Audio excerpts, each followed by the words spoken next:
Air India ഒരു hotline number ഇപ്പോൾ പുറത്തിറക്കിയിട്ടുണ്ട്. വ്യോമയാന മന്ത്രാലയം കൺട്രോൾ റൂം തുറന്നിട്ടുണ്ട്.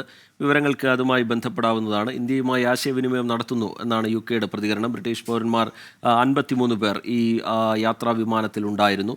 അവർക്കൊക്കെ എന്താണ് സംഭവിച്ചത് എന്നത് സംബന്ധിച്ചുള്ള വിവരങ്ങളൊക്കെ ഇനിയും ലഭ്യമാവേണ്ടതുണ്ട്. 110 മരണം എന്നുള്ള വളരെ നടുക്കുന്ന ഒരു നമ്പറിലേക്ക് അതിലെ മരണസംഖ്യ എത്തി നിൽക്കുകയാണ്. സിവിൽ ആശുപത്രിയിലേക്ക് ഇപ്പോൾ 30 മൃതദേഹങ്ങളാണ് എത്തിച്ചത് എന്ന് മനസ്സിലാക്കുന്നു. മൃതദേഹങ്ങൾ അവിടെ നിന്ന് മാറ്റുന്ന നടപടിയൊക്കെ അവിടെ നടക്കുന്നുണ്ട്. ഇപ്പോൾ വിമാനത്തിൽ തീഗോളമായി മാറിയ വിമാനത്തിൽ തീ അണയ്ക്കാനുള്ള ശ്രമം അതിൻ്റെ അന്തിമഘട്ടത്തിലേക്ക് എത്തി നിൽക്കുകയാണ്. വലിയ രീതിയിൽ വിമാനം തീഗോളമായി മാറുന്ന ഘട്ടത്തിൽ പ്രദേശങ്ങളിലെല്ലാം വലിയ രീതിയിൽ കറുത്ത പുക ഉയരുന്നതും വലിയൊരു അപകടമാണ് ഉണ്ടായിരിക്കുന്നതെന്നും ഒക്കെ നമുക്ക് ആ ഘട്ടത്തിൽ തന്നെ മനസ്സിലായിരുന്നു. ഇപ്പോൾ വ്യോമയാന മന്ത്രാലയം കൺട്രോൾ റൂം തുറന്നിട്ടുണ്ട്. വിജയ് രൂപാനിയുടെ ആരോഗ്യനില അതീവ ഗുരുതരമായി തന്നെ തുടരുന്നു എന്നുള്ള വിവരങ്ങൾ പുറത്തു വരുന്നു. വ്യോമയാന മന്ത്രിയും അതുപോലെ കേന്ദ്ര ആഭ്യന്തരമന്ത്രി അമിത്ഷായും അഹമ്മദാബാദിലേക്ക് തിരിക്കുകയാണ്. ഈ പ്രവർത്തനങ്ങൾ നേരിട്ട് ഏകോപിപ്പിക്കുന്നതിന് വേണ്ടി വളരെ പെട്ടെന്ന് തന്നെ അവർ അവിടേക്ക് യാത്ര തിരിക്കുന്നു എന്നാണ് നമ്മൾ മനസ്സിലാക്കുന്നത്. അപകടത്തിൻ്റെ കാരണം എന്താണ് എന്നത് സംബന്ധിച്ചുള്ള അന്വേഷണത്തിലേക്ക് വരും മണിക്കൂറുകളിൽ കടക്കും. അതിൽ സാങ്കേതിക തകരാർ എന്നുള്ള നിഗമനമാണ് ഇപ്പോൾ ഉണ്ടാവുന്നത്. എന്താണ് സംഭവിച്ചത് എന്നത് സംബന്ധിച്ചൊക്കെ കൂടുതൽ വ്യക്തത വരേണ്ടതുണ്ട്. വിമാനത്താവളത്തിന് പുറത്ത് ഒരു റെസിഡൻഷ്യൽ ഏരിയയ്ക്ക് സമീപത്ത് വെച്ചാണ് ഇങ്ങനെ ഒരു അപകടം ഉണ്ടായിരിക്കുന്നത്. പ്രേക്ഷകർക്ക് ദൃശ്യങ്ങളിൽ കാണാം. ഒന്ന്, വിമാനം പറന്നുയർന്ന് ഉടൻ തന്നെ ഒരു വലിയ തീഗോളമായി മാറുന്നതിൻ്റെ ദൃശ്യങ്ങളാണ്. മറ്റൊന്ന്, അവിടെ നടന്ന സമാനതകളില്ലാത്തൊരു രക്ഷാദൗത്യമാണ്. വളരെ പെട്ടെന്ന് തന്നെ സംവിധാനങ്ങൾ, ഫയർഫോഴ്സ് പോലുള്ള, പോലീസ് പോലുള്ള സംവിധാനങ്ങൾ അവിടേക്ക് എത്തിയിരുന്നു.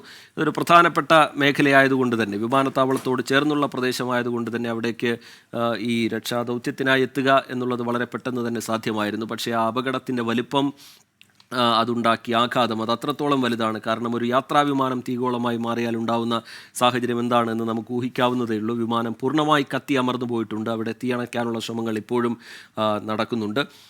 110 മരണമാണ് ഇപ്പോൾ സ്ഥിരീകരിച്ചിരിക്കുന്നത്. അതിൽ 169 ഇന്ത്യക്കാരുണ്ട്. ചെറിയ കുട്ടികളടക്കമുള്ളവർ, സ്ത്രീകളടക്കമുള്ളവർ അപകടത്തിൽപ്പെട്ടിട്ടുണ്ട്. പോർച്ചുഗീസ് പൗരന്മാർ അപകടത്തിൽപ്പെട്ടിട്ടുണ്ട്. കനേഡിയൻ പൗരൻ അപകടത്തിൽപ്പെട്ടിട്ടുണ്ട്.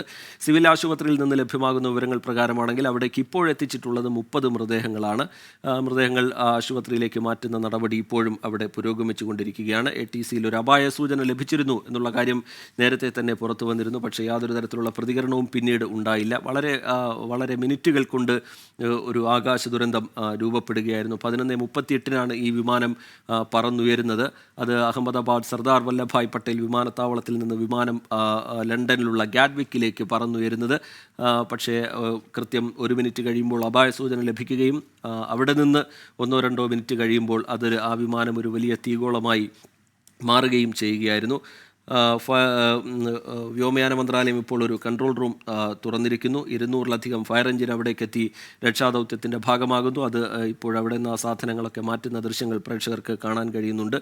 ഈ ജനവാസ മേഖലയിലുള്ള ആളുകൾക്ക് എന്തെങ്കിലും പറ്റിയിട്ടുണ്ടോ എന്നുള്ള കാര്യത്തിലൊക്കെ ഒരു വ്യക്തത ഇനിയും വരാനിരിക്കുന്നതേ ഉള്ളൂ. നമ്മൾ നേരത്തെ ചൂണ്ടിക്കാട്ടിയതുപോലെ സമീപകാലത്തൊന്നും ഇത്രയും വലിയൊരു ആകാശ ദുരന്തത്തിൻ്റെ വാർത്ത നമ്മളെ നടുക്കിയിട്ടില്ല.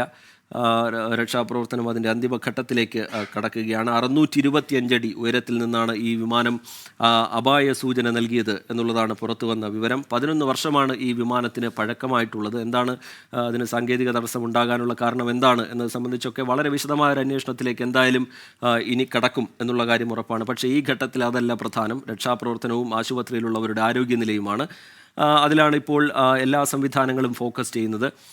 അമിത്ഷാ അടക്കം ഈ ദുരന്ത ഭൂമിയിലേക്ക് എത്തുന്നുണ്ട്. നേരിട്ടെത്തി അവിടെ നിന്ന് കാര്യങ്ങൾ ഏകോപിപ്പിക്കുന്നതിന് വേണ്ടി വേണ്ട കാര്യങ്ങളൊക്കെ ചെയ്യുന്നുണ്ട്. അർദ്ധസൈനിക വിഭാഗം രക്ഷാദൗത്യത്തിൻ്റെ ഭാഗമാകുന്നു. വ്യോമയാന മന്ത്രി സാഹചര്യം വിലയിരുത്തുന്നു. പ്രധാനമന്ത്രി നേരിട്ട് സാഹചര്യം വിലയിരുത്തുന്നുണ്ട്.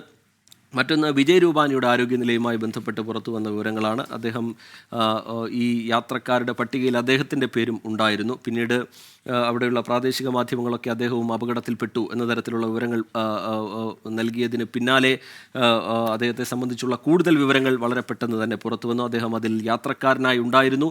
ആരോഗ്യനില അതീവ ഗുരുതരമായി തുടരുകയാണ്. അദ്ദേഹത്തെ ഇപ്പോൾ ആശുപത്രിയിലേക്ക് മാറ്റിയിരിക്കുകയാണ്. യാതൊരു തരത്തിലുള്ള അപ്ഡേറ്റും ആരോഗ്യനിലയുമായി ബന്ധപ്പെട്ട് പിന്നീട് പുറത്തു വന്നിട്ടില്ല. ഇന്ത്യയുമായി ബന്ധപ്പെടുന്നുണ്ട് എന്നാണ് UK അറിയിച്ചിരിക്കുന്നത്. കാരണം അവരുടെ 53 പൗരന്മാരാണ് ഈ യാത്രാ വിമാനത്തിൽ ഉണ്ടായിരുന്നത്.